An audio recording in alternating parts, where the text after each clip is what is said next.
Unacademy. Let's crack it. नमस्कार दोस्तों, मैं भरत कुमार राय आपका पाथ फाइंडर के इस बेहतरीन से चैनल पे स्वागत करता हूं। तो आज हम लोग पढ़ेंगे अमरनाथ मोटरेबल रोड के बारे में। क्या है इसमें देखते हैं।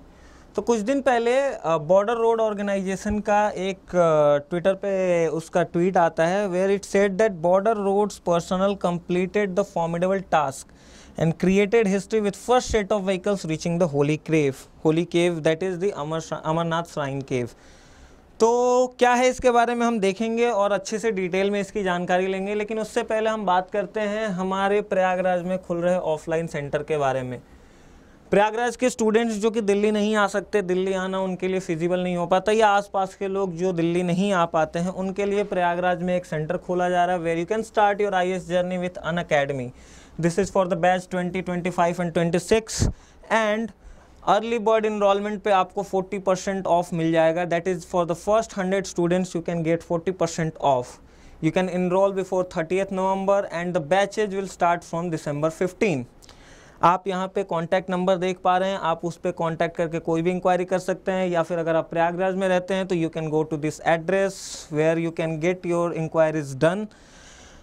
इसके अलावा आपको डिस्क्रिप्शन सेक्शन में इस वीडियो के एक गूगल फॉर्म मिल जाएगा। उस गूगल फॉर्म में अगर आपको कोई भी इंक्वायरी करनी है तो you can do the enquiry और आपको उसके हिसाब से रिस्पॉन्स मिल जाएगा। उसके साथ साथ एक काउंसलिंग फॉर्म भी है, उस काउंसलिंग फॉर्म को भी आप भर के और उस पर आप इंक्वायरी कर सकते हैं and you can get the response as per your requirements.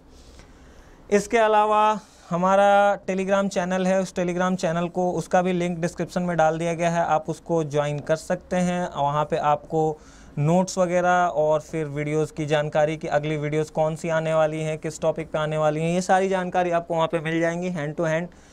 और अगर आप चाहते हैं कि ऑनलाइन आप सब्सक्रिप्शन लेना चाहते हैं तो you can use the code BR10 you can use it and get 10% discount instantly. तो अब हम बात करते हैं अमरनाथ केव के बारे में। अमरनाथ केव के बारे में तो यहाँ पे हम लोग क्या बात करेंगे, सबसे पहले तो हम लोग अमरनाथ के बारे में बात करेंगे। अमरनाथ जो श्राइन है वो श्राइन का हिस्टोरिकल सिग्निफिकेंस क्या है, रिलीजियस सिग्निफिकेंस क्या है। Although religious significance is not that much required because UPSC is not much concerned about the religious part of the things, so हम इसके हिस्टोरिकल सिग्निफिकेंस पे ज़्यादा जोर देंगे। उसके बाद हम देखेंगे कि BRO के एंट्री के पहले क्या स्टेटस था, वहाँ पे लोग कैसे श्राइन तक जा पाते थे, और फिर वहाँ पे सिचुएशन क्या थी, और फिर BRO के एंट्री के बाद क्या स्टेटस हुआ, यानी कि स्टेटस किस तरह से इम्प्रूव हुई, वहाँ पे क्या हुआ, कैसे हुआ, ये सारी चीज़ें हम देखेंगे। फिर हम लोग थोड़ा सा जानकारी लेंगे कि BRO क्या है, BRO क्या है, इस बारे में हम जानकारी लेंगे। बॉर्डर रोड ऑर्गेनाइजेशन क्या है, कब इसका इंसेप्शन हुआ था, कब इसने कौन कौन से काम किए हैं, किसके अंडर आता है, ये किसके अंडर काम करता है, किन रीजन्स में काम करता है, ये सारी चीज़ें हम थोड़ी डिटेल में देखेंगे। And then we will finally lead to the impacts of this road made in the region of Amarnath shrine. क्या इम्पैक्ट्स होंगे, पॉजिटिव इम्पैक्ट्स भी होते हैं, नेगेटिव इम्पैक्ट्स भी होते हैं, हम दोनों चीज़ों के बारे में एनालिसिस करेंगे। तो सबसे पहले हम लोग बात करते हैं अमरनाथ श्राइन के बारे में। तो अमरनाथ श्राइन जो है, अमरनाथ केव, ये काफ़ी रिवर्ड पिलग्रिमेज साइट है हिंदूज़ के, मतलब हिंदू रिलीजन में एक काफ़ी रिवर्ड साइट है, जो कि 3888 metre, that is almost 13,000 feet, Jammu Kashmir में अमरनाथ केव है, जो कि सिचुएटेड है वहाँ पे। And this is considered as one of the holiest shrine of lord Shiva. यहाँ पे शिवलिंग की जो वहाँ पे वो श्राइन है वो शिवलिंग का है, and that's why it is considered as one of the holiest shrine of lord Shiva. Every year thousands of devotees वहाँ पे जाते हैं, वहाँ पे श्राइन की पूजा करते हैं, और वहाँ पे मतलब काफ़ी ज़्यादा डिवोटीज़ वहाँ पे जाते हैं। बट अगर हम बात करें कि ये शिवलिंग जो है, शिवलिंग की रिलीजियस स्टोरीज तो बहुत ज़्यादा हैं कि हाँ इस वजह से वहाँ पे शिवलिंग है, इस कारण से शिवलिंग है, काफ़ी ज़्यादा रिलीजियस स्टोरीज है। But UPSC is not concerned much about the religious stories. What UPSC is concerned about कि वहाँ पे साइंटिफिक डिफिनीसन क्या मिलता है उस शिवलिंग के बनने का। तो साइंटिफिक डिफिनीसन अगर हम देखें तो इसको एक नेचुरल स्टैलेग्माइट बोला जाता है। अब स्टैलेग्माइट और स्टैलेक्टाइट ये दो टर्म्स आते हैं लैंडफॉर्म्स इन जियोग्राफी के अंडर, वो क्या होते हैं। तो अगर आप ये फिगर देख पा रहे हैं तो उसमें हम लोग देख पा रहे हैं कि एक ये लटकता हुआ लैंडफॉर्म दिख रहा है और एक ये नीचे से माउंटेन की तरह छोटा सा माउंटेन डोम शेप ग्रो होता हुआ दिख रहा है। तो ये जो लटकता हुआ है इसको बोला जाता है स्टैलेक्टाइट।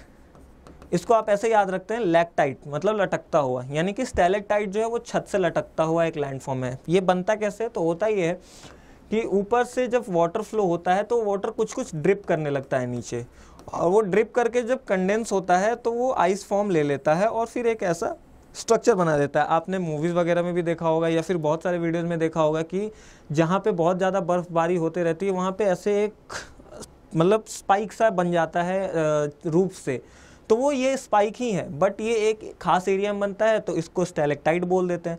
और फिर यहीं से जब वो पानी ड्रिप होके नीचे आता है तो यहाँ पे वो इकट्ठा होके कंडेंस होके और फिर एक लैंडफॉर्म का रूप ले लेता है, जिसको कि हम लोग स्टैलेग्माइट बोलते हैं। स्टैलेग्माइट आप ऐसे समझ सकते हैं, स्टैलेग्माइट यानी कि लगा हुआ, लैग लिखा हुआ मतलब लगा हुआ, तो जमीन से लगे हुए को हम बोलते हैं स्टैलेग्माइट।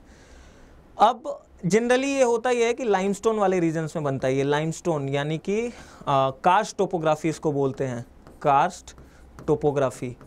ये जनरली लाइमस्टोन वाले रीजन्स में बनता है, बट आईसी रीजन्स में भी बन सकता है ये। तो यहाँ पे हम लोग देख पाते हैं कि आईसी रीजन्स में बन रहा है। लाइमस्टोन में होता यह है कि कैल्शियम कार्बोनेट ड्रिप होके और एक जगह जब इकट्ठा होता है तो एक लैंडफॉर्म का रूप ले लेता है, जिसको स्टैलेक्टाइट और स्टैलेग्माइट बोलते हैं। तो आप ऐसे याद रख सकते हैं। और यहीं जब स्टैलेक्टाइट और स्टैलेग्माइट एक दूसरे से कनेक्ट हो जाते हैं, ड्रिपिंग होते होते ये एक दूसरे से कनेक्ट हो जाते हैं, तो ये स्ट्रक्चर फॉर्म होता है जिसको कि हम लोग बोलते हैं कॉलम। इसका नाम है कॉलम। तो 3 लैंडफॉर्म्स हमें याद रखनी है, जनरली ये कास्ट टोपोग्राफी के अंदर आती है। कास्ट टोपोग्राफी यानी कि लाइमस्टोन टोपोग्राफी, जो कि एक होती है स्टैलेक्टाइट, एक होती है स्टैलेग्माइट और एक होती है कॉलम। तो अब अगर हम देखें तो this lingam is a natural stalagmite formation inside a 40 metre tall cave at an elevation of 3888 metre, that is almost 13,000 feet on the Amarnath mountain. Amarnath mountain की पीक 5186 मीटर्स। ऑल्दो यूपीएससी में ये चीज़ें उतनी ज़्यादा मैटर नहीं करती हैं, but state public service commission पूछ भी सकती हैं कभी कभार कि अमरनाथ माउंटेन की हाइट बता दो। तो एक तरह से हमें एक बेसिक जानकारी होनी चाहिए कि अमरनाथ माउंटेन इज़ 5186 मीटर्स। अब अगर स्टैलेग्माइट का डेफिनेशन आ गया तो आप ये तो लिखेंगे नहीं कि ऊपर से पानी टपकता है तो फिर वो एक लैंडफॉर्म। इसका एक प्रिसाइज डेफिनेशन की अगर हम बात करें तो the stalagmite is form due to the freezing of water drops that fall from the roof of the cave on to the floor resulting in an upward growth. ये keyword है, ये keyword है। Upward growth stalagmite, downward growth stalactite. लटकता हुआ यानी कि downward growth हो रही है तो वो स्टैलेक्टाइट हो जाएगा। नीचे से ऊपर आ रहा है, नीचे सरफेस पे ऐसे ऊपर आ रहा है, दैट इज स्टैलेग्माइट। तो यहाँ पे अपवर्ड ग्रोथ अगर आ गया तो स्टैलेग्माइट। प्रीलिम्स में अगर हमें अपवर्ड ग्रोथ दिखता है कास्ट टोपोग्राफी में, that is stalagmite. Downward growth दिखता है, दैट इज स्टैलेक्टाइट। दोनों मिले हुए हैं कॉलम टोपोग्राफी। तो एक तरह से याद करें, स्टैलेक्टाइट का भी आप ऐसे लिख सकते हैं, stalactite is form due to the freezing of water drops that fall from the roof of the cave on to the floor. अब हटा देंगे क्योंकि फ्लोर पे तो गिरता ही नहीं है, वहीं पे कंडेंस हो जाता है, resulting in a downward growth of ice formation, that is stalactite. Here the stalagmites considered as the lingam. वो जो स्टैलेग्माइट बनता है यहाँ पे अमरनाथ श्राइन में केव में जो स्टैलेग्माइट बनता है उसको शिवलिंग के तौर पे माना जाता है। That is a physical manifestation of Shiva. It is considered as a physical manifestation of Shivji. This is the religious definition what I was talking about, but UPSC is not much concerned about these things. Forms a dome-shaped, solid dome-shaped. 2 smaller stalagmites are thought to represent Parvati and Ganesh. वहाँ पे 2 छोटे छोटे और stalagmite बने हुए हैं जिनको कि पार्वती और गणेश जी के रूप में जाना जाता है।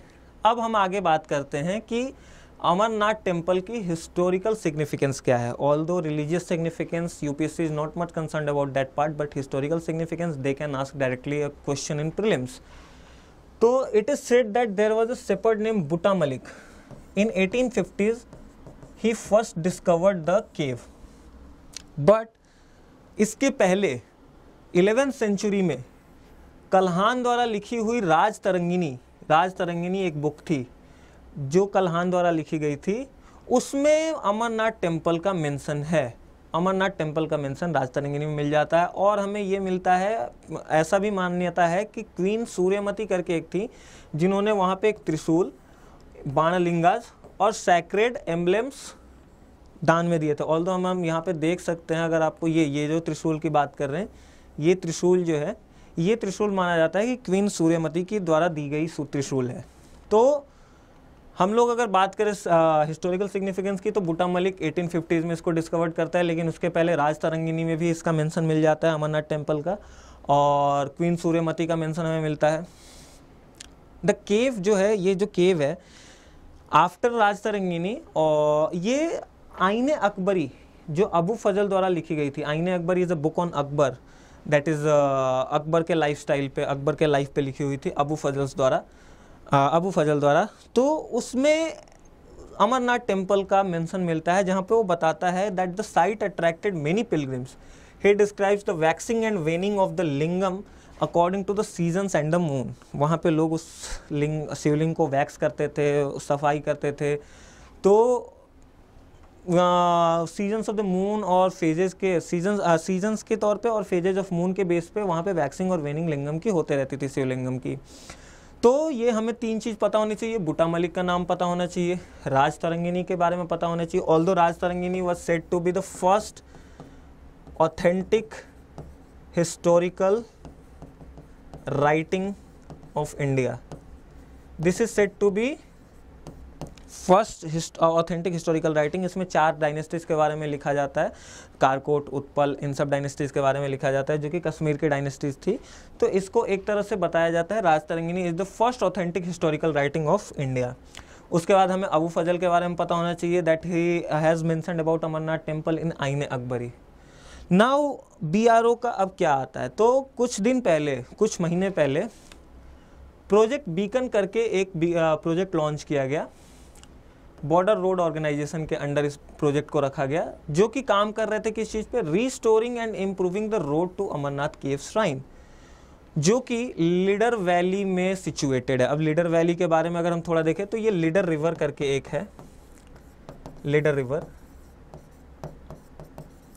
ये काला होई ग्लेशियर से निकलती है और फाइनली जाके झेलम में मिल जाती है।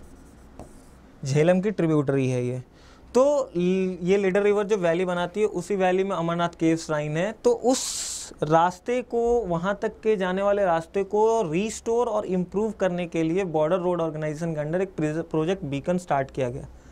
और 2 नवंबर को, यानी कि आज से कुछ दिन पहले, BRO ने अपने एक्स के हैंडल पे, जो कि फॉर्मली ट्विटर था, उस पर पोस्ट किया that after upgradation of the Baltal road to the shrine, motor vehicles drove all the way to the holy cave for the first time ever. This came after Nitin Gadkari, the Union Minister for Road Transport and Highways, announced a new road to shrine earlier this year. अप्रैल में उन्होंने announce किया था और नवंबर में इन लोगों ने वहाँ पे फाइनली कर दिया कि बालताल रोड के थ्रू श्राइन तक एक डायरेक्ट मोटरेबल रोड बना दी गई, जहाँ पे कि व्हीकल सब जा सकती है। तो अब अगर हम देखें, तो इसके पहले हम लोग बात करें अगर कि पहले कैसे जाते थे लोग, तो ये है बालताल और ये है पहलगाम। 2 रास्ते थे, एक पहलगाम वाला रास्ता ऐसे और एक बालताल वाला रास्ता। पहलगाम वाला रास्ता ऑलमोस्ट 48 किलोमीटर लंबा है और ये 13 to 14 किलोमीटर लंबा है। This is a shorter route, this is the longer route. Now if we talk about कि the cave is 48 kilometre north of Pahalgam, इस वाले रीजन से अगर हम बात करें तो 48 किलोमीटर नॉर्थ में केव है, विथ द इनिशियल 16 किलोमीटर। ये पहलगाम से ये जो चंदवारी वाला रीजन है, आप ये रीजन देख पा रहे हो, ये जो 16 किलोमीटर की लेंथ है, ये मोटरेबल है, यानी कि यहाँ पे व्हीकल्स चल सकती थी पहले भी। बट उसके बाद ये जो 32 किलोमीटर की लेंथ है, दिस 32 किलोमीटर लेंथ को आपको आइदर मतलब ट्रेकिंग करनी पड़ती थी या फिर आप खच्चरों का यूज़ करके जाते थे। So from Pahalgam to Chandanwari the 16 kilometre road is motorable and pilgrims either trek or ride a pony the rest of the way through extremely demanding terrain. वहाँ पे काफ़ी ज़्यादा, मैंने जैसे बताया कि आपको कि उन रीजन्स में बहुत ज़्यादा टोपोग्राफी ख़राब होती है और क्लाइमेटिक कंडीशंस काफ़ी ज़्यादा ख़राब होती हैं। तो इस तरह से आप देखें तो ये 16 किलोमीटर जो था ये मोटरेबल था। उसके बाद आपको ट्रैक करना पड़ता है या आप खच्चर का यूज़ कर सकते थे, और जो कि जनरली 3 से 5 दिन का टाइम लेता था। ये लॉन्ग रूट है। बट सोनमर्ग वाले इलाकों में, जो कि बालताल वाला इलाका है, via Baltal, the route is much shorter. It is almost 14 kilometre distance between Baltal and shrine, and ये 8 से 9 घंटों में फुट पे या 6 घंटों में यू कैन से ऑन खच्चर आप ट्रैवल कर सकते हैं। तो जनरली होता यह है कि आप जब 8 से 9 घंटों में जा सकते हैं तो एक दिन में वो कवरेबल होती है कि आप एक दिन में जाके श्राइन को देख के वापस आ सकते हैं। But although people try to stay there for the night and then come back the next day. एक और रास्ता है, ये बालताल वाले रास्ते के और पहलगाम वाले रास्ते के अलावा एक और रास्ता था पहले जिसको कि यूज़ किया जाता था, चॉपर्स का रास्ता। चॉपर्स यानी कि हेलीकॉप्टर्स। तो हेलीकॉप्टर्स आप बालताल से लेकर के और सीधे यहाँ तक आ जाते थे, पंचतरनी तक, और फिर पंचतरनी से आप अपनी ट्रैकिंग कर देते थे। बट हुआ ये कि चॉपर्स की वजह से बहुत सारी इकोलॉजिकल कंसर्न्स आने लगी, जिसकी वजह से चॉपर्स को बैन कर दिया गया। Ecological concerns as in choppers को ब्लेम किया जाने लगा कि ये जो मेल्टिंग हो रही है शिवलिंग में, ये चॉपर्स की वजह से हो रही है, इसकी वजह से उसको बैन कर दिया गया। तो अब अगर हम आगे बात करें कि अब क्या स्टेटस है, ये तो हमने बात करी कि इसके पहले कैसे होता था। But after the construction of the road हुआ ये कि एक मतलब पहले तो बात कर लेते हैं कि ये क्या प्रोजेक्ट था। तो प्रोजेक्ट बीकन अनाउंस हुआ था यूनियन मिनिस्टर नितिन गडकरी द्वारा अप्रैल में, इस साल अप्रैल में अनाउंस हुआ था। 5300 करोड़ का बजट था, जो कि एक 34 किलोमीटर 2 लेन मोटरेबल रोड बनाना था चंदनवारी से, from Chandanwari to Baltal on the Sonamarg side, और एक 10.8 किलोमीटर का टनल था शेषनाग टू पंचतरनी। अगर हम यहाँ पे देखें तो ये शेषनाग वाला रीजन है और ये पंचतरनी वाला रीजन है। यहाँ तक तो हम लोग अगर देखें तो ये पहलगाम से चंदनवारी तक तो हम डायरेक्ट आ सकते थे, मोटरेबल रोड था। फिर यहाँ से एक डायरेक्ट टनल बना दी गई, डायरेक्ट कनेक्शन। तो इससे होगा क्या कि अब वो रूट बहुत ज़्यादा शॉर्ट हो जाएगा। जो यहाँ से काफ़ी आप लंबा देख रहे हो 3, 9, 12 और फिर ये 4, 16, 6, 22 किलोमीटर था, वो अब 11 किलोमीटर, यानी कि सीधे आधा हो गया। तो एक 22 किलोमीटर के जर्नी को कम करके यहाँ पे 10.8 किलोमीटर का एक टनल बना दिया गया। तो यहाँ पे हम लोग बात कर रहे थे कि this includes A 10.8 kilometre tunnel from Sheshnag, the most arduous part of the trek on Pahalgam route that passes through Mahagana stop at altitude of 14,500 feet। होता ये था कि जब यहाँ से लोग निकलते थे ट्रैकिंग या खच्चर के थ्रू, तो यहाँ पे ये जो महागना स्टॉप है ये 14,500 to 800 फीट है। ये काफ़ी ऊंचा एक टॉप है, और फिर यहाँ से जो पार करने में बहुत ज़्यादा कठिनाइयाँ होती थी। ऑल्दो जितना ही हाइट जाएगी ऑक्सीजन लेवल कम होगा, ऑक्सीजन लेवल के साथ साथ टेरेन बहुत ज़्यादा ख़राब होते जाएगा। तो फिर यहाँ पे इन लोगों ने डायरेक्ट एक ये बना दिया, टनल बना दिया, जिसके टनल के थ्रू अब आप डायरेक्टली जा सकते थे। उसके बाद एक 5 किलोमीटर का कंक्रीट पेडेस्ट्रियन ट्रैक बनाया गया, जो कि पंचतरनी से डायरेक्ट श्राइन तक था। आप वहाँ पे ट्रैक करके आराम से जा सकते हैं। और फिर एक 9 किलोमीटर का रोपवे भी बनाया गया बालताल से डायरेक्ट श्राइन की। यहाँ आप बालताल से डायरेक्ट श्राइन एक रोपवे बना दिया गया है 5 किलोमीटर का, जो कि जिसका कि बजट 750 करोड़ सेट किया गया था। ऑल्दो ये सारी डिटेल्स ना जरूरी नहीं है यूपीएससी के लिए, but I am just giving you a whole picture कि एक्चुअली कैसे क्या हुआ है, बीआरओ ने कितना काम किया है। बिकॉज वी विल सी कि बीआरओ कैसे इन harsh climatic condition, terrain conditions में और बैड टोपोग्राफीज में काम करती है।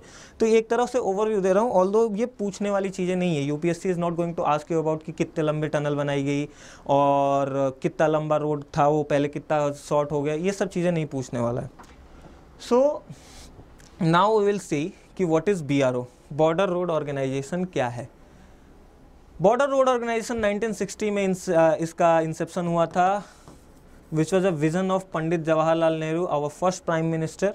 और उन्होंने इसका इस्टेब्लिशमेंट किस लिए किया था? For development of a network of roads in the north and north eastern border regions. हमें पता है नॉर्थ में हिमालय रीजन्स है, नॉर्थ ईस्टर्न में हिमालय वाले रीजन्स है, तो काफ़ी बैड टोपोग्राफी है, हाइट बहुत ज़्यादा है, तो बहुत ही ज़्यादा टेरेन ख़राब हो जाता है, एक्सट्रीम क्लाइमेटिक कंडीशंस हो जाती हैं।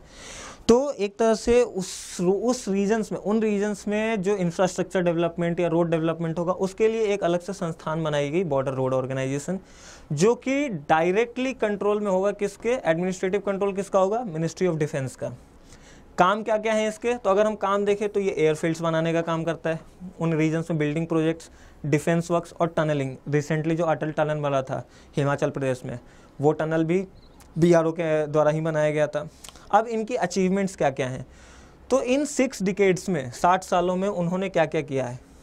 61,000 किलोमीटर के रोड्स बनाए हैं, 900 ब्रिजेज बनाए हैं, 4 टनल्स बनाए हुए हैं, 19 एयरफील्ड्स कंस्ट्रक्ट किए हैं, वो भी चैलेंजिंग कंडीशंस में। बार बार मैं बोल रहा हूँ, काफ़ी एक्सट्रीम वेदर होता है, काफ़ी ज़्यादा बैड टोपोग्राफी होती है, बहुत ज़्यादा खतरे होते हैं, उसके बावजूद इन लोग वहाँ पे ये सारी डेवलपमेंट्स करते हैं। तो this is a very big achievement. और अगर हम 22-23 की बात करें तो BRO कंप्लीटेड 103 इंफ्रास्ट्रक्चर प्रोजेक्ट, जो कि पूरे उसके हिस्ट्री में सबसे ज़्यादा अचीवमेंट थी, most by the organisation in a single year.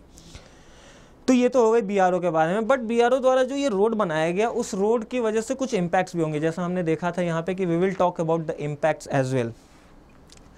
तो इम्पैक्ट्स में सबसे पहले अगर हम बात करें तो कुछ चैलेंजेज आती हैं बॉर्डर रोड ऑर्गेनाइजेशन के पास। चैलेंजेज क्या है, जैसे हम लोग कुछ दिन पहले का न्यूज़ देखते हैं, Uttarakhand tunnel collapse, trapped workers unharmed, food oxygen being supplied through pipe. Tunnel के कोलैप्सिंग का एक बहुत ही बड़ा मेजर चैलेंज होता है।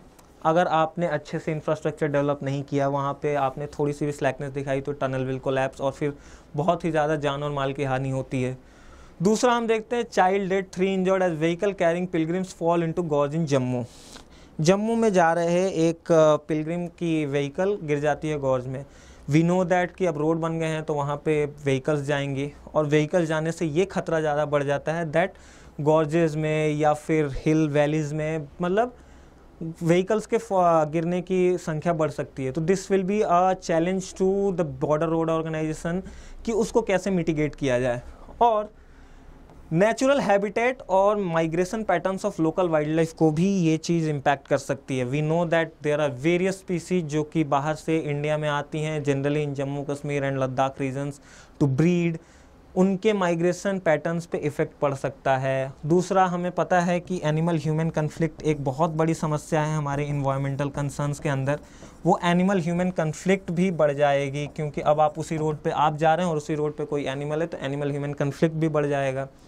बट इस चीज़ के कुछ फ़ायदे भी हैं। फ़ायदों में अगर हम देखें तो सबसे पहला कि जो मोटरेबल रोड बनने की वजह से सबसे पहले तो ज़्यादा लोग जाएंगे, तो इकोनॉमी बूम होगी। If we see construction of the road is expected to increase the number of pilgrims visiting the shrine, और ये लोकल इकोनॉमी पे एक बहुत बड़ा इम्पैक्ट डालेगा, क्योंकि जितने ज़्यादा विजिटर्स उतनी ज़्यादा अपॉर्चुनिटी होंगी लोकल बिजनेस को, जैसे कि होटल्स, रेस्टोरेंट्स, शॉप्स वगैरह, ये सारी चीज़ें वहाँ पे ज़्यादा बूम करेंगी।